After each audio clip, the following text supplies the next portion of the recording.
I'm Ben. And I'm Tas. We're old friends and filmmakers, and we are in the beautiful island of Flores. We're making our first travel video, and we're going to do our best to, as efficiently as possible, let you know what you can expect when you visit this beautiful island. The Azores are a string of 9 little-known volcanic islands in the middle of the North Atlantic, halfway between the USA and Europe. If measured from the base of their soggy little bottoms, they're some of the tallest mountains in the world. These remote islands were uninhabited until the 15th century and have since been a popular port of call for explorers, whalers, traders, and now gay men trying to start a travel channel. Joining me on this adventure is Tas, a world traveler and one of my oldest and dearest friends. He's actually the brains behind the operation, as I had never even heard of Flores until he asked me to come along. We're visiting the most isolated islands in the Azores chain, the most remotest of the remote, the islands of Flores and her scrappy little brother, Corvo. Situated almost 1,000 miles west of Portugal and almost 2,000 miles from the US, Flores is a bit more than 10 miles long and 7 miles wide, with a population of about 3,500 people. It's one of the last of the Azorean islands to open for tourism, with much of its road network just a little over a decade old. It's also a UNESCO Biosphere Reserve, distinguishing it as a learning area for sustainable development. So how do you get here? My trip started in my home of Washington, D.C. I took a quick flight to Boston, followed by a 4-hour flight from Boston to San Miguel. Once I was in San Miguel, I had a long layover, but eventually got a 1-hour propeller plane to Flores.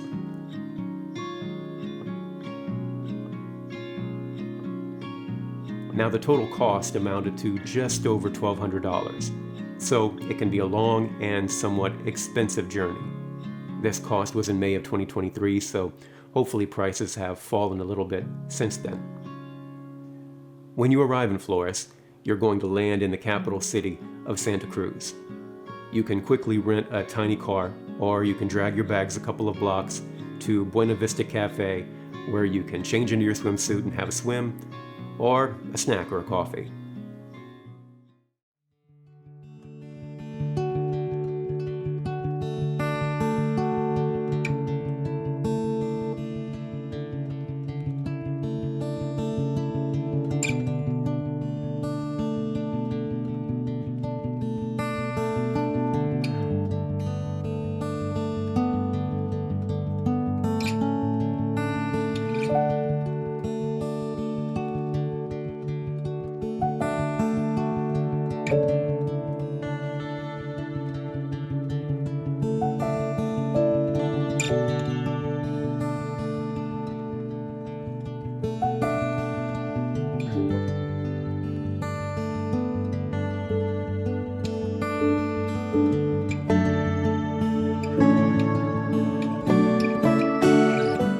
In addition to housing, Santa Cruz has the best grocery store on the island, as well as banks, restaurants, and other amenities that you might not find elsewhere.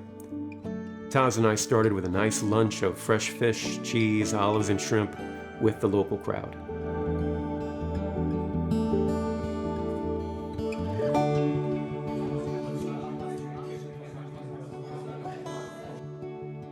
There are many towns where you can set up your base camp, but we decided to stay in the town of Faja Grande, which is directly across the island from Santa Cruz. With a population of 220 souls, Faja Grande is as quiet as it is charming.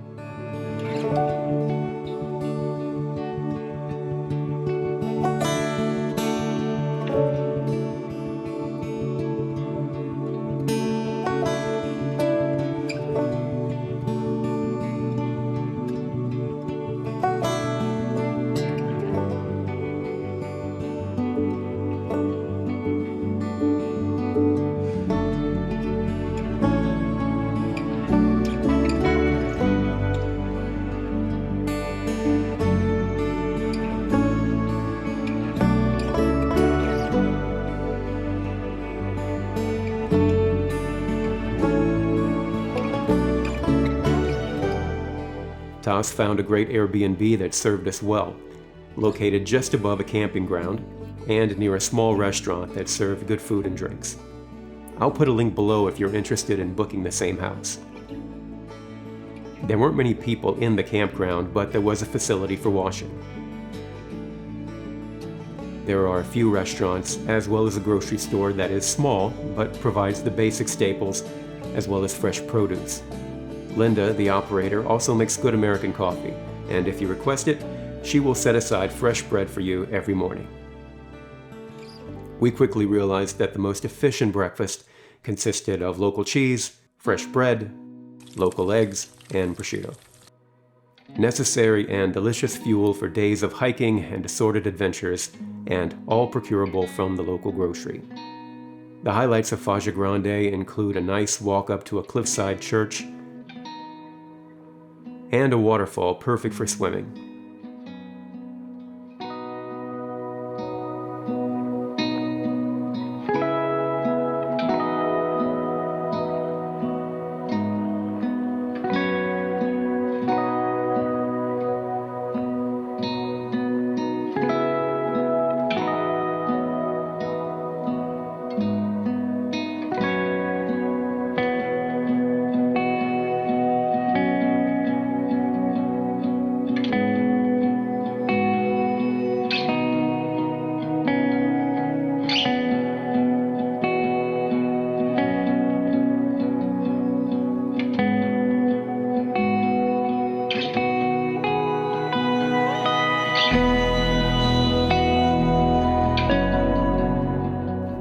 Our best meal in Faja Grande took place at Papa Diamante's, where we had more fresh fish with more bones, and it was also a pretty good place to catch the sunset.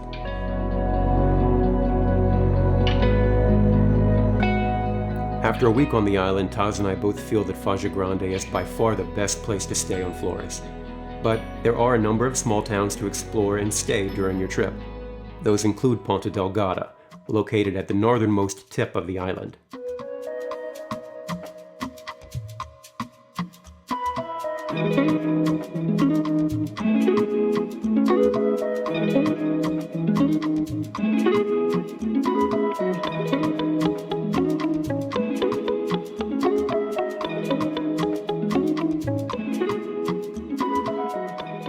We also enjoyed visiting Fajazinha, a lovely village of 71 residents.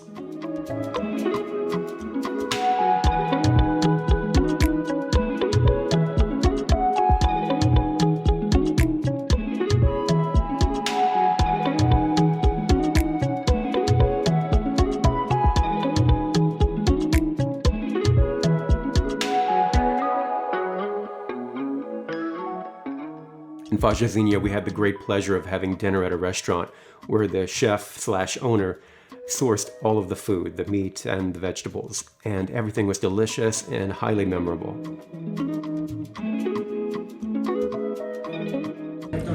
Well, we got some fish here, which is delicious, and some lamb. You gotta come here. We also visited the village of Quada, nestled on the outskirts of Faja Grande and accessible by a very cute trail that connects with the town. Quada is a rural tourism concept of 16 gorgeous little rental houses that immerse you in the tranquility and charms of Flores. It also has a sensational restaurant, the best meal that we've had there. We actually went back twice for meals that we won't soon forget. You definitely get a sense that time has stopped in this little village. And if I were to go back to Flores, I think this is where I would stay. So I'm back in DC now, and we've talked about where you might want to stay, where you might want to eat, but we should talk a little bit about what I think Flores does really well, at least the things that I enjoyed the most. Waterfalls, hikes, and cheese. The waterfalls of Flores are abundant and seemingly around every corner.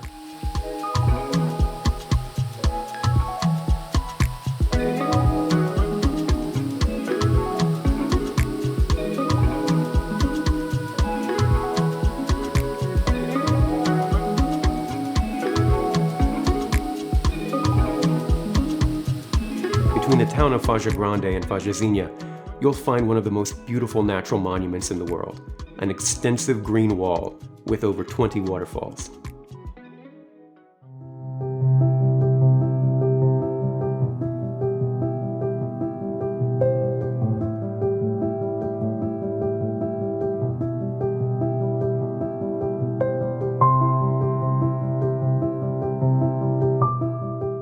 There are also several hikes you might enjoy, ranging from easy and short to some quite difficult that take the entire day to complete. Here's Taz in a dramatic reenactment of one of the hikes that I won't be covering.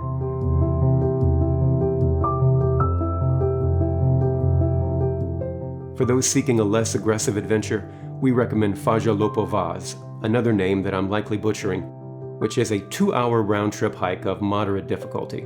Recommendation: there are walking sticks at the head of the trail. First, I wasn't gonna pick one up. Taz convinced me though, and it turned out to be the right choice because it gives you that extra little bit of balance, particularly when you have middle-aged gay knees, which you might think is a bit more spry than the average heterosexual knee, but I assure you, they are not. Really enjoyed this hike.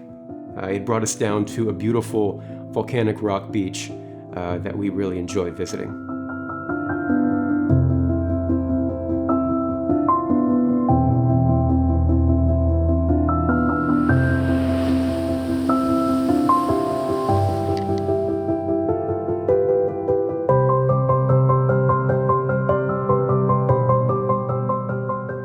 My favorite hike of the trip was also the shortest. It's a beautiful pathway to a gorgeous set of waterfalls.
Nearby, after completing this hike, you can pull over to the side of the road and have a look at a geological phenomenon whose name I will not try to pronounce. Large vertical basalt columns that resemble a pipe organ. It was formed within a volcanic cone, and I've read that there are multiple streams of water that flows through this rock and comes together to form a waterfall.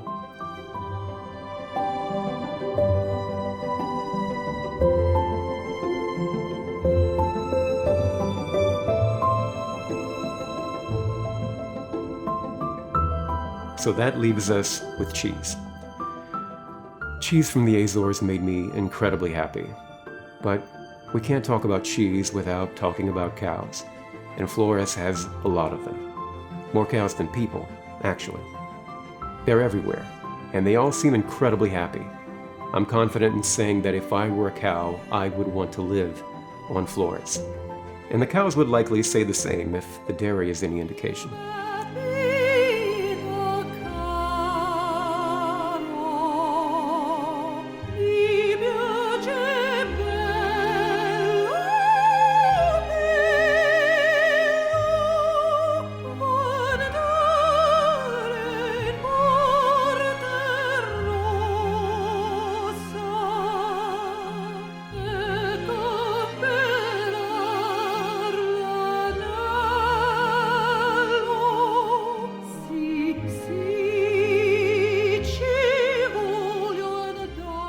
The highlight of the trip for me and Taz was a canyoning adventure. This is comfortable. It's really good. Felt good. Feels good. Feels good. Our guide Marco was exceptional, and this was easily the most fun we had on Flores. We couldn't recommend Marco and his company enough.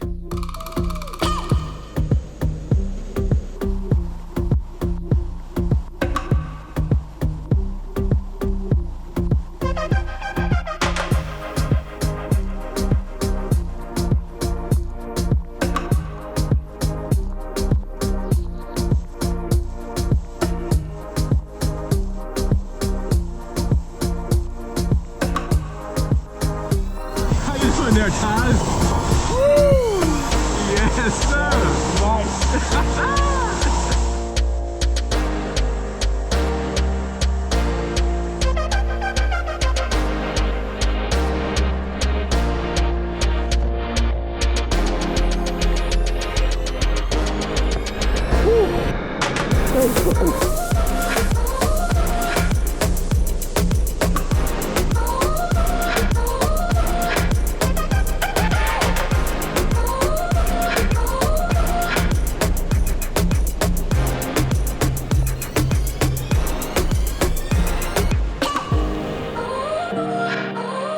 ended our time in Flores with a day trip to Corvo. We chose a package which took us into some caves around Flores, followed by an excursion to Corvo, where we explored the town.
We also hiked into a caldera, which was a nice experience even if we couldn't see anything because of the cloud cover.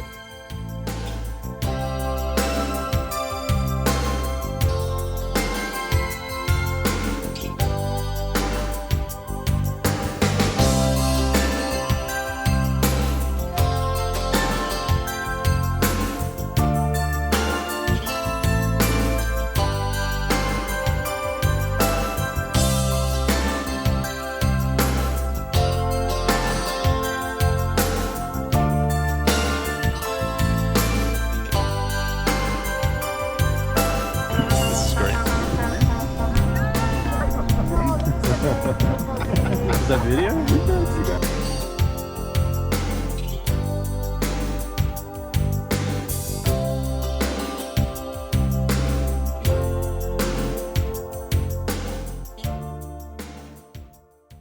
Before I wrap up, there's a few things that I should mention. One, I visited Flores in May, and we only had one good day of visibility due to cloud cover. Taz and I did try to visit some of the calderas, both on Flores and in Corvo, but due to cloud cover, we had almost no visibility, so that was a little unfortunate. But if you want to see some of the great drone shots of how beautiful it looks, you can find that on YouTube. Second, on an island called Flores, you would think that you would see a lot of flowers, and we did, but not the blue and pink hydrangeas that the island is known for. Because we were there in May, I think we were maybe a month too early, and if I were to go back to Flores again, I would probably go during the summer months so that I could take advantage of that and see those. Third, I recommend you book your lodgings as far in advance as possible. While there is lodging on the island, there are campgrounds and hostels and Airbnbs and all that sort of thing. They fill up fast. So, pro tip, book early. And finally, and judge me harshly if you like, but I'm a coffee drinker and I like it the way I like it. I like drip style American coffee. And I went to Europe and I didn't pack a small French press. That means I had to suffer through those little tiny thimble-sized bitter European coffees, and if you love that, great. Luckily, Linda, who runs the grocery, made me American-style coffee in the morning, and the little cafe in the back of her grocery, and it provided an opportunity for me to meet some of the local people, and that wouldn't have happened if I would have brought my French press, but if this matters to you, bring a French press. So, why visit Flores? The weather can impact visibility, the beaches are rocky, the population scant, and the infrastructure isn't as tourist-friendly as what you might find in a more developed location. If you're a gay traveler like I am, you'll probably be the only one in the village, except for maybe this goat who hit me up on Grindr.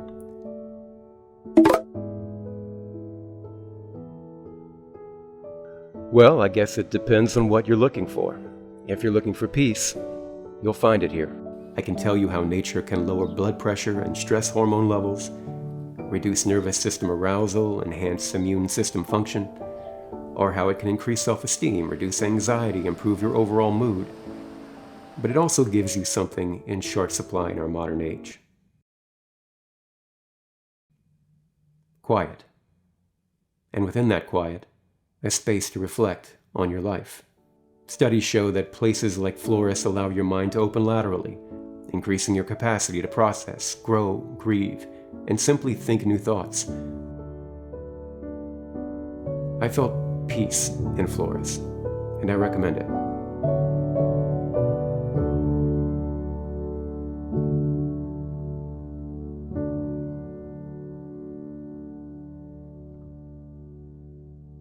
Okay, so that's it. This was my first episode. I was winging it the whole time, but I hope that you found some value in it. I learned a lot, and hopefully it will inform the next time I do this, and I'll get better at it. If you want to encourage me to keep making these, then just pop a like there, subscribe to my YouTube channel when I post it on YouTube, and I appreciate you watching. Hope you enjoyed it, and until next time, thank you, friends.